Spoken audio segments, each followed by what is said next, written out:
Assalamualaikum warahmatullahi wabarakatuh. Perkenalkan, nama saya Alia Rahmandasari dari jurusan Teknik Informatika dengan nomor BP 19101152630043 di kelas IF2. Saya akan menjelaskan tentang sistem MRP. Materi yang akan dibahas yang pertama yaitu pengertian dari MRP, yang kedua sistem MRP, yang ketiga tujuan dari MRP, yang keempat, cara kerja MRP. Yang pertama yaitu pengertian dari MRP. MRP atau Material Requirement Planning adalah suatu teknik yang digunakan untuk perencanaan dan pengendalian item barang yang tergantung pada item di tingkat yang lebih tinggi. Yang kedua yaitu sistem MRP. Berikut gambar dari sistem MRP. Yang pertama yaitu sistem penjadwalan produksi, yaitu menghasilkan master jadwal produksi yang mencakup lead time terpanjang atau waktu yang dibutuhkan sejak awal produksi sampai dengan barang jadi dan sampai ke tangan konsumen. Yang terdapat pada sistem penjadwalan produksi adalah file pesanan pelanggan, file ramalan penjualan, file persediaan barang jadi, dan file kapasitas produksi.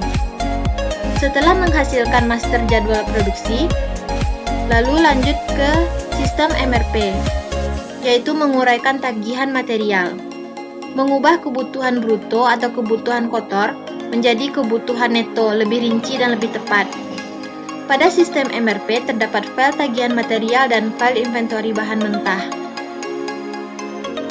Setelah itu, yang ketiga, sistem perencanaan kebutuhan kapasitas, bekerja dengan MRP untuk menjaga produksi dalam kapasitas pabrik, menghasilkan output, melaporkan, dan merencanakan jadwal pemesanan.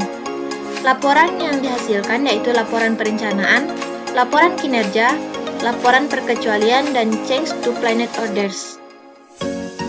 Lalu setelah jadwal pesanan yang direncanakan jadi, selanjutnya sistem pelepasan pesanan, menghasilkan sistem pengendalian lantai kerja produksi dan sistem pembelian. Yang ketiga yaitu tujuan dari MRP. Tujuan MRP yang pertama yaitu mengurangi jumlah persediaan. Dengan adanya sistem ini, juga akan membuat perusahaan manufaktur yang bersangkutan hanya perlu membeli material, komponen atau bahan baku tersebut pada saat yang dibutuhkan saja, yang bisa disebut dengan mengestimasi. Yang kedua yaitu mengurangi waktu tenggang atau lead time.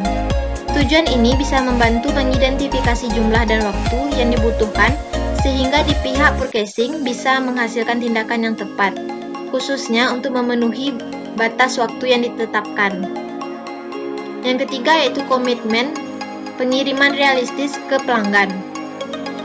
Perusahaan bisa menginformasikan dengan cepat dari pihak produksi ke bagian pengiriman barang sehingga bisa mengestimasi kemungkinan waktu pengirimannya.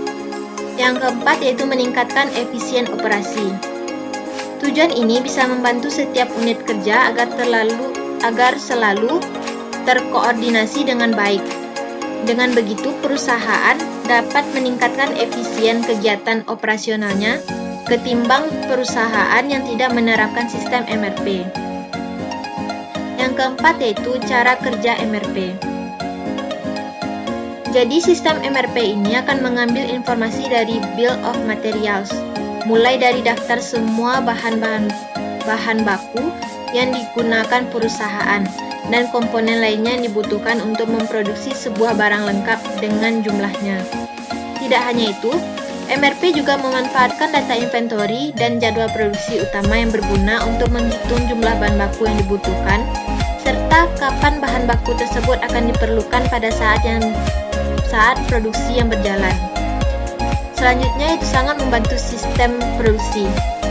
Metode ini bisa dibilang sangat efektif untuk berbagai jenis perusahaan manufaktur, sebut saja seperti manufaktur diskrit, mulai dari pabrik mobil, perkakas, atau sejenisnya, hingga perusahaan manufaktur proses seperti pabrik makanan atau minuman, pabrik kimia, dan sejenisnya.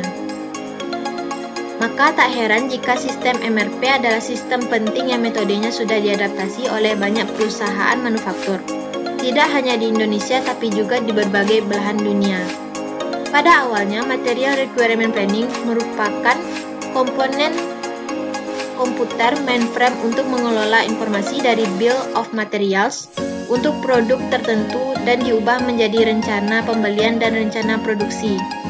Beberapa tahun kemudian, MRP menyertakan fitur feedback yang memudahkan manajer produksi untuk melakukan perubahan atau update langsung ke sistem yang diperlukan.